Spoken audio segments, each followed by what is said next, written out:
किसान भाइयों नमस्कार। आज हम आपके लिए जवाहर किसान यूट्यूब चैनल पर सरसों और राई की उन्नत खेती की एकीकृत अनुशंसाएं लेकर प्रस्तुत हुए हैं। आज का वीडियो सरसों और राई की उन्नत खेती करने के तरीकों पर ही आधारित है। किसान भाइयों, भारत की तिलहनी फसलों में सरसों और राई का प्रमुख स्थान है। इसके हरे पौधे का उपयोग जानवरों के चारे के रूप में होता है, बीज से खाद्य तेल तैयार किया जाता है और खली को पशु आहार के रूप में उपयोग किया जाता है। रबी के मौसम में सरसों की खेती की जाती है।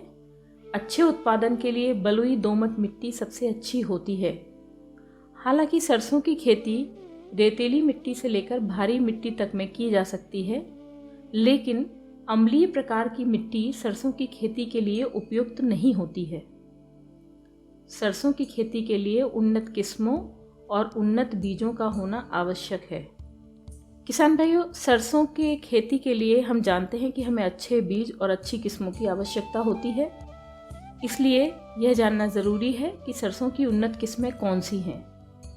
Pusa mustard 27, RGM 73, HB 101, HB 506, PM 29, PM 30 ये सरसों की नई और उन्नत किस्में हैं। इसके अलावा सरसों की प्रचलित किस्में भी हैं, जिसमें वरुणा, उषा, पूसा जय किसान, वसुंधरा, अरावली, जगन्नाथ, लक्ष्मी, स्वर्ण ज्योति, आशीर्वाद आदि प्रमुख है। सरसों की खेती के लिए भुरभुरी मिट्टी की आवश्यकता होती है। खरीफ की फसलों की कटाई के बाद एक गहरी जुताई करने के बाद 3 से 4 बार देशी हल से जुताई करें और फिर पाटा लगाकर खेत को तैयार करें। जबकि असिंचित क्षेत्रों में वर्षा से पहले जुताई करके खरीफ मौसम में खेत को पड़ती या खाली छोड़ना चाहिए, जिससे वर्षा के पानी का अच्छी तरह से संरक्षण हो सके। अंतिम जुताई से पहले 2 से 3 किलोग्राम एसिटोबैक्टर और PSB कल्चर को 50 किलोग्राम पकी हुई गोबर की खाद या वर्मी कल्चर में मिलाकर अंतिम जुताई से पहले खेत में डालें। असिंचित क्षेत्रों में सरसों की बोनी 15 सितंबर से 15 अक्टूबर के बीच में कर देनी चाहिए, जबकि सिंचित क्षेत्रों में अक्टूबर के अंत तक भी बोनी की जा सकती है। इसकी बोनी कतारों में करें। कतार से कतार की दूरी 30 सेंटीमीटर तथा पौधों से पौधों की दूरी 10 से 15 सेंटीमीटर रखनी चाहिए। बोनी के लिए असिंचित क्षेत्रों में 2 से 3 किलोग्राम तथा सिंचित क्षेत्रों में 1.5 से 2 किलोग्राम बीज प्रति एकड़ पर्याप्त होता है। बोनी से पहले प्रति किलोग्राम बीज को 2 से 5 ग्राम मैंकोजेब दवा की मात्रा से उपचारित करना चाहिए। चूँकि सरसों का बीज बहुत छोटा होता है, इसलिए सरसों की बुआई देशी हल के पीछे 5 से 6 सेंटीमीटर गहरे कूड़ों में 30 सेंटीमीटर की दूरी पर करें, अथवा ट्रैक्टर का उपयोग करने पर इसके साथ में उचित मात्रा में वर्मी कंपोस्ट मिलाकर बोनी करें, ताकि फसल में सघनता ना हो। आइए अब हम सरसों के लिए खाद और उर्वरकों के बारे में चर्चा करते हैं। सभी किसान भाइयों को सलाह दी जाती है कि अपनी मृदा स्वास्थ्य पत्रक के आधार पर उर्वरकों का प्रयोग करें। यदि आपके पास मृदा स्वास्थ्य पत्रक की जानकारी उपलब्ध नहीं है, तो सरसों की खेती के लिए 20 से 30 क्विंटल गोबर की पकी हुई खाद को बुआई से पूर्व अंतिम जुताई के समय खेत में मिला देना चाहिए, तथा सिंचित दशा में 24 किलोग्राम नत्रजन, 16 किलोग्राम फास्फोरस तथा 12 किलोग्राम पोटाश तत्व के रूप में प्रति एकड़ की दर से प्रयोग करें। नाइट्रोजन की आधी मात्रा, जबकि पोटाश और फास्फोरस की पूरी मात्रा बुआई से पहले अंतिम जुताई के समय खेत में डालें।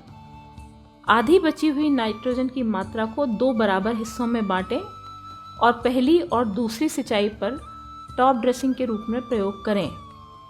तिलहन फसलों में गंधक युक्त उर्वरक का प्रयोग अवश्य करें।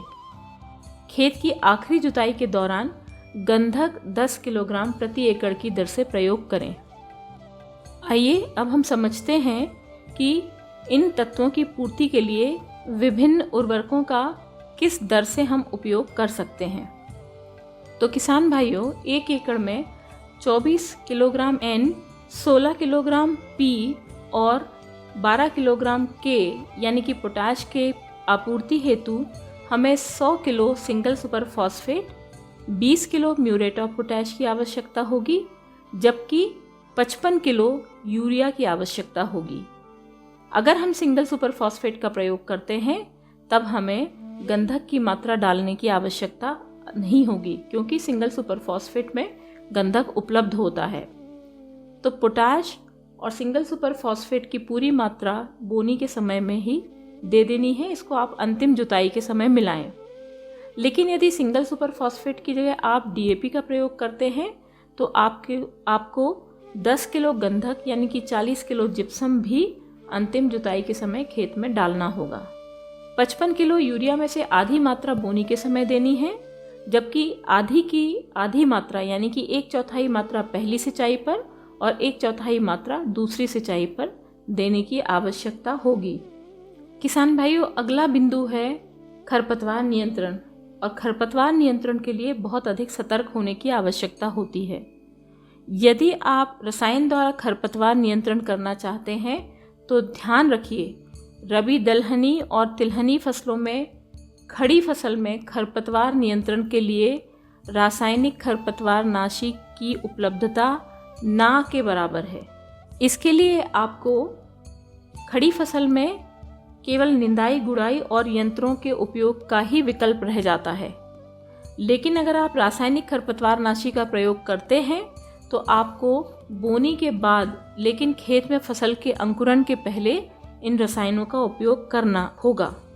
खरपतवारों के रासायनिक नियंत्रण हेतु बोनी के बाद परंतु अंकुरण से पहले पेंटीमिथिलीन नामक रासायनिक खरपतवार नाशी की 700 मिलीलीटर व्यापारिक पदार्थ की मात्रा को प्रति एकड़ की दर से फसल बोनी के 3 दिन के अंदर छिड़काव कर प्रयोग करें। याद रखिए, अंकुरण के पश्चात आप इस छिड़काव को नहीं कर सकते हैं, अन्यथा फसल पर विपरीत प्रभाव पड़ेगा। छिड़काव हेतु हमेशा 200 लीटर पानी प्रति एकड़ की दर से प्रयोग करें एवं छिड़काव के लिए फ्लैट फैन नोजल का ही प्रयोग करें। किसान भाइयों, सरसों के खेत में अंतर शस्य क्रियाएं यानी कि खड़ी फसल में की जाने वाली बहुत सारी प्रबंधन की आवश्यकता होती है। चूंकि यह एक छोटा बीज होता है, इसलिए आशंका होती है कि बहुत सारे पौधे पास पास उग जाएं। इसलिए सरसों की खेती में बुआई के 15 से 20 दिन बाद घने स्थान के पौधों को निकालकर उनकी आपसी दूरी 15 सेंटीमीटर पर कर देनी चाहिए। खरपतवार नष्ट करने के लिए एक निराई गुड़ाई सिंचाई के पहले और दूसरी निराई गुड़ाई सिंचाई के बाद करें। किसान भाइयों, सरसों से अधिक उत्पादन लेने के लिए फसल चक्र अवश्य अपनाएं।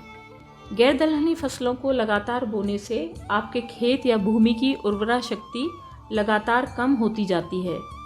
सरसों के फसल चक्र हेतु चना, मसूर या गेहूं के खेतों में सरसों की फसलें लगाएं और कम से कम 3 वर्ष तक का फसल चक्र लगातार अपनाएं।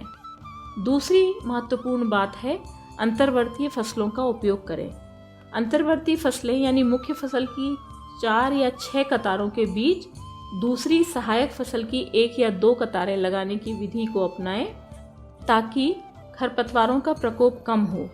अधिक लाभ कमाने हेतु अंतर्वर्ती खेती को प्रोत्साहित करें, जैसे 9 कतार गेहूं के बाद 1 कतार सरसों, 2 कतार सरसों के बाद 1 कतार आलू, 3 कतार मसूर के बाद 1 कतार सरसों या 3 कतार चना के बाद 1 कतार सरसों।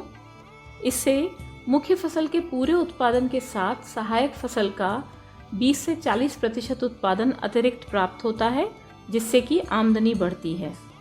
सरसों की फसल में पहली सिंचाई फूल आने के समय तथा दूसरी सिंचाई फलियों में दाने भरने की अवस्था में करनी चाहिए। यदि जाड़े में वर्षा हो जाती है तो दूसरी सिंचाई नहीं भी करेंगे तो काम चलेगा और उपज अच्छी प्राप्त होगी। किसान भाइयों, अगला महत्वपूर्ण बिंदु है सरसों की फसल में लगने वाले रोग और कीट। सरसों की फसल में ऑल्टरनेरिया, पत्ती झुलसा रोग, सफ़ेद कीट रोग, चूर्निल आसिता रोग तथा तुलासिता रोग लगते हैं। इन रोगों के नियंत्रण के लिए मैंकोजेब नामक दवा की 2 से 5 ग्राम मात्रा प्रति लीटर पानी में घोलकर छिड़काव करने से फ़ायदा मिलता है। प्रति एकड़ कम से कम 200 लीटर पानी का प्रयोग अवश्य करें। सरसों में मुख्यतः 2 तरह के कीट लगते हैं। पहले कीट को हम कहते हैं आरा मक्खी और जबकि दूसरा कीट का नाम है माहू। इसका आक्रमण अक्टूबर से लेकर फसल कटने तक की अवस्था में कभी भी हो सकता है। इसके नियंत्रण के लिए इमिडाक्लोप्रिड 17.8 SL की 60 मिलीलीटर मात्रा को 200 लीटर पानी में घोल बनाकर छिड़काव करना चाहिए। यदि दोबारा इस कीट का प्रकोप होता है तो 15 दिन के अंतराल से पुनः छिड़काव करें। फसल की कटाई और भंडारण के लिए सरसों की फसल में जब 75% फलियां सुनहरे रंग की हो जाएं, तब फसल को काटकर, सुखाकर और मड़ाई करके बीज को अलग कर लेना चाहिए। सरसों के बीज को अच्छी तरह सुखाकर ही भंडारित करना चाहिए। अगर अच्छी तरह से फसल प्रबंधन किया जाए तो असिंचित क्षेत्रों में इसकी पैदावार 8 से 10 क्विंटल तक तथा सिंचित क्षेत्रों में 10 से 12 क्विंटल प्रति एकड़ तक प्राप्त होती है। किसान भाइयों, आशा है आज का वीडियो आपको सारगर्भित लगा होगा। इसके बारे में अपने सुझाव देने के लिए नीचे कमेंट सेक्शन में ज़रूर लिखें। धैर्यपूर्वक सुनने के लिए बहुत बहुत धन्यवाद।